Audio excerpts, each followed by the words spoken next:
The bakery smelled like burnt sugar and rosewater the morning my mother told me my wedding wasn't happening anymore. Not postponed. Not delayed. Cancelled, in her voice, like she was reading it off a grocery list. "We need that money for your sister," she said. "You'll understand when you're older." I was 28. 4 days from my wedding. Older wasn't the problem. I stood in my mother's kitchen holding a box of wedding favors I'd wrapped myself the night before, tiny jars of honey with ribbon tied around the lids, and I felt something inside me go completely still. Not angry yet. Just still, the way water goes still right before it freezes. "What do you mean, cancelled?" I asked. "Your sister's engagement fell through," she said, not looking up from the dough she was kneading. "Fad called it off. She's devastated. We need to focus on her right now, not spend everything on a wedding." "My wedding," I said. "The one in 4 days. The one you already paid the hall deposit for." "I got that money back," she said simply. "Most of it." "I want you to understand something about my family before I tell you what happened next, because none of this will make sense otherwise. My sister Alina was 2 years younger than me, and for as long as I could remember, whatever Alina needed became the thing that mattered most in our house. Not because anyone said it out loud, because it just happened over and over, until it stopped feeling like a pattern and started feeling like gravity. I'd learned to stop expecting things to be different. But 4 days before my wedding, standing in that kitchen, I realized I'd made one mistake in 28 years of learning that lesson. I'd told my mother everything about this wedding. The venue. The vendors. The savings account I'd built for 3 years working double shifts at the hospital. Money I'd trusted her to help me manage because she'd always handled the family finances, because that was just how things worked in our house. I didn't know yet exactly how much of that account was already gone. I only knew, standing there with a jar of honey in my hands, that I was about to find out. I didn't cry in that kitchen. What I actually felt was calculation, cold and fast, like my brain had switched into a mode I didn't know it had. "How much of my savings did you take?" I asked. My mother's hands stopped moving in the dough. "It's not your savings the way you think. Everything in this family is shared. You know that." "How much, Amy?" She told me a number that made the kitchen tilt slightly. Almost all of it. 3 years of 12-hour shifts, holiday coverage nobody else wanted, money I'd set aside specifically because I'd never fully trusted this house not to need it eventually. "Alina needs it more right now," my mother said. "She's heartbroken. She needs stability. You have Hamza, you have a job, you'll be fine." I thought about calling him right then. Instead I asked one more question, quietly. "Does Alina know you took my money to give to her?" My mother hesitated, just slightly, in a way that told me everything. "She thinks it's a loan from you," she said. "From your inheritance from your grandmother. She doesn't need to know the details." That was the first lie. It wasn't the last one I'd find. I left the kitchen without saying much else. I told my mother I needed air, which was true, and walked out to the garden, sitting on the same bench where Hamza had proposed to me 8 months earlier. I called Hamza. I told him everything. He went quiet on the other end for a long moment. "We can still do this," he said finally. "Smaller. Just us and close family. I don't care about the hall." "That's not the part that's bothering me," I said. And it wasn't. Not really. What bothered me was the casualness of it. The way my mother had discussed my 3 years of savings like they were a household grocery fund, something that existed for whoever needed it most at any given moment, and I'd simply never been the one who needed it most. Over the next 2 days, I started noticing things I'd overlooked before. My mother had a folder in her desk drawer, thick with papers, that she quickly closed whenever I walked past her room. She'd been on the phone more than usual, speaking in a low voice that dropped even lower whenever I entered a room. I also learned, from an offhand comment my aunt made at a family lunch, that Alina's engagement to Fahad hadn't fallen through the way my mother described it. According to my aunt, Fahad's family had actually called things off because they discovered Alina had been quietly seeing someone else for months, someone from her office. My mother had left that part out entirely. I didn't confront anyone yet. I just started asking quieter questions, the kind that don't announce themselves. The folder in my mother's desk turned out to matter more than I expected. I found the chance to look through it on the third day, while she was out taking Alina to see a therapist neither of us had known Alina needed until that week. Inside were bank statements. Not just from my savings account, but from a joint account my mother had opened years earlier, one I vaguely remembered signing paperwork for when I turned 21, back when she told me it was for family emergencies and I hadn't thought to question it. The transfers to Alina hadn't just happened this week. They'd been happening for over a year. Small amounts at first, then larger ones, timed suspiciously close to whenever Alina mentioned a new expense, a new want, a new emergency that always seemed to resolve itself the moment money appeared. My wedding fund wasn't a one-time withdrawal. It was the final, biggest piece of a pattern that had been quietly draining for months. One I'd never been shown because I'd never asked to see the account directly, trusting, foolishly, that my mother's word was the same as the truth. I photographed every page with my phone, my hands steadier than I expected them to be. That evening, I called the bank to ask about closing my portion of the account and moving whatever remained into something only I controlled. The woman on the phone paused before answering. "I should let you know," she said carefully. "There's already a request pending on this account. Someone's trying to withdraw the remaining balance tomorrow morning." I hadn't submitted that request. "Can you tell me who submitted it?" I asked, keeping my voice level even though my pulse wasn't. "I can't share that over the phone," the woman said. "But since you're a joint holder, you can place a hold on the account yourself, effective immediately, if you'd like." I told her yes. Immediately.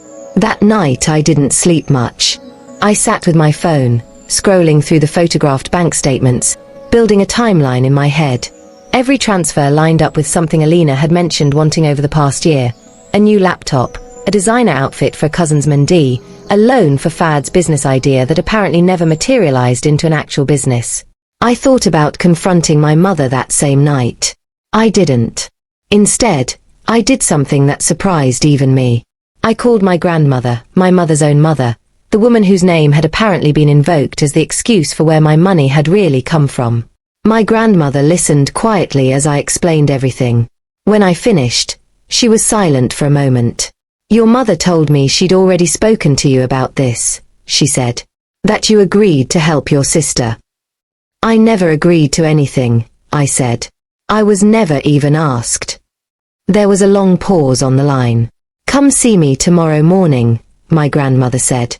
"Bring whatever proof you have.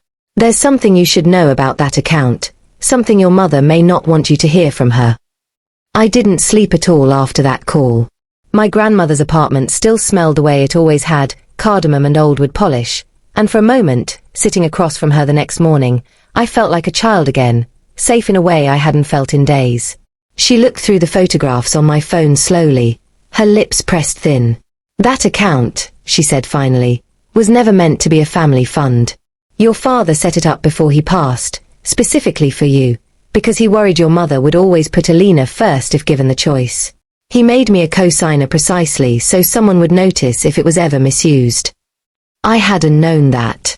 My father died when I was 19, and I'd always assumed decisions about money had simply passed to my mother afterward, uncontested. "She's been slowly moving money out for over a year," my grandmother continued. "And yesterday she asked me to approve the final withdrawal, the one meant to replace what she took for your sister. I told her I needed to think about it. I'm glad I did." She reached for my hand.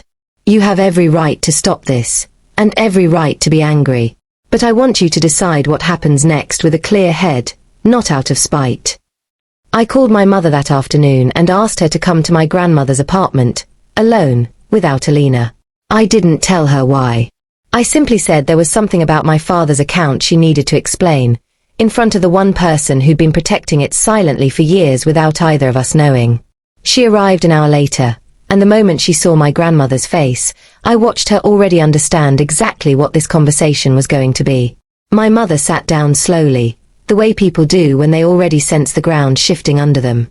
My grandmother didn't waste time with pleasantries. "Tell her the truth about your father's account," she said. "All of it." My mother's eyes moved to me, then back to her own mother, calculating something I couldn't quite read. "It wasn't stealing," she said finally, quietly. "I always intended to pay it back." I just needed time. You told me she'd agreed to help her sister, my grandmother said. That was a lie. I was going to tell her eventually, my mother said, and for the first time in this entire ordeal, her voice cracked slightly. I didn't know how. Alina needed help, and I panicked, and then it just kept happening, one thing after another, and I told myself I'd fix it before the wedding. You cancelled my wedding to fix it, I said. That was your solution. She didn't answer right away. When she finally spoke, it wasn't an apology. I've spent my whole life trying to keep this family from falling apart. You don't know what that takes. I know what it took from me, I said. 3 years of shifts. Money Baba specifically set aside so I wouldn't be the one who always went without. And you gave it away without asking, then lied to both of us about why. I placed my phone on the table, the bank statement still open on the screen, and looked at my grandmother. I want the hold on that account to stay in place. Permanently, if that's possible. I don't trust this to sort itself out quietly anymore. My grandmother nodded slowly. It's already done. My mother's face, for the first time in 4 days, looked genuinely afraid. The days after that conversation moved differently than I expected. I thought there would be shouting, more confrontation. Instead, there was just a strange, heavy quiet that settled over the house, the kind that comes after something breaks that can't easily be put back together. Alina found out 2 days later, not from me, but from my mother, who apparently couldn't carry the weight of the secret alone anymore. Alina called me that night, crying, insisting she hadn't known where the money was really coming from. I thought it was from Doddy's inheritance, she said. I thought it was something you'd offered. I never would have taken it if I'd known you didn't even agree to it. I believed her, mostly. Alina had always taken what was given without asking too many questions, but I didn't think she'd have knowingly taken money stolen directly from me. That didn't erase the years of imbalance between us, but it meant my anger had always been aimed correctly at the person who'd built that imbalance in the first place. With my grandmother's help, and a lawyer she insisted on bringing in, we worked out a repayment plan. Slow, but real. My mother sold a small plot of land she'd inherited separately, something she'd apparently been saving for herself, and used most of it to rebuild what remained of my father's account. It wasn't enough to undo 4 days of humiliation before what should have been my wedding. But it was enough for me to see, clearly, that the truth mattered more to her once she had no other choice left. Hamza and I got married 3 months later. In a small ceremony my grandmother insisted on funding herself. My mother came to the wedding. I let her, mostly because my grandmother asked me to, and because some small part of me still wanted her there, even after everything. She sat in the second row, not the first, which felt like the right distance for where we were. Alina came too, and for the first time in years, she didn't sit in the seat closest to my mother out of habit. She sat with me before the ceremony started, helped pin my dupatta, and told me quietly that she was sorry, not for the money exactly, but for never once wondering, in 20 years, why I always seemed to need less than she did. Maybe because I learned early that needing less was the only way to be noticed for something, I told her. It wasn't bitter when I said it. Just true. Hamza and I moved into our own place after the wedding, away from that house, away from that kitchen that still smelled like burnt sugar whenever I thought about it. My relationship with my mother has stayed careful since then, polite but guarded, the way you treat a bridge you're not entirely sure will hold your weight, even after it's been repaired. My grandmother, though, I see every week now. She tells me stories about my father sometimes, things I never knew, like how he used to say I was the one who'd always be able to take care of herself, and how that had worried him more than it comforted him, because he didn't want being strong to become the reason I got overlooked. He was right to worry, but he was also right that I could take care of myself, when it finally mattered most. I think about that morning in the kitchen a lot, the honey jars still in my hands, my mother kneading dough like she hadn't just told me my wedding was cancelled. For a long time I wondered if I overreacted, if I should have handled it more quietly, kept the peace the way I always had.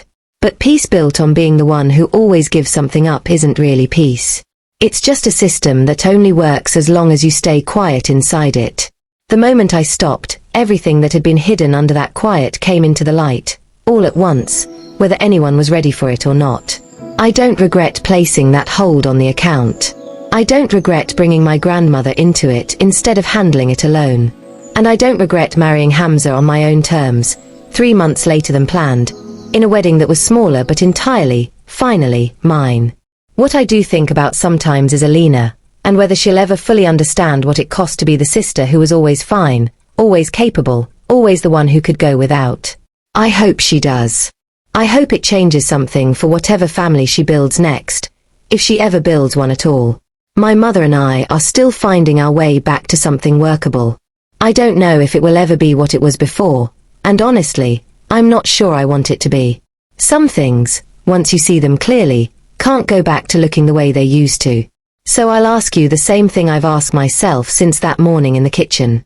If the people who are supposed to protect you quietly chose someone else, over and over, would you have stayed quiet too? Or would you have done what I did, and finally stopped?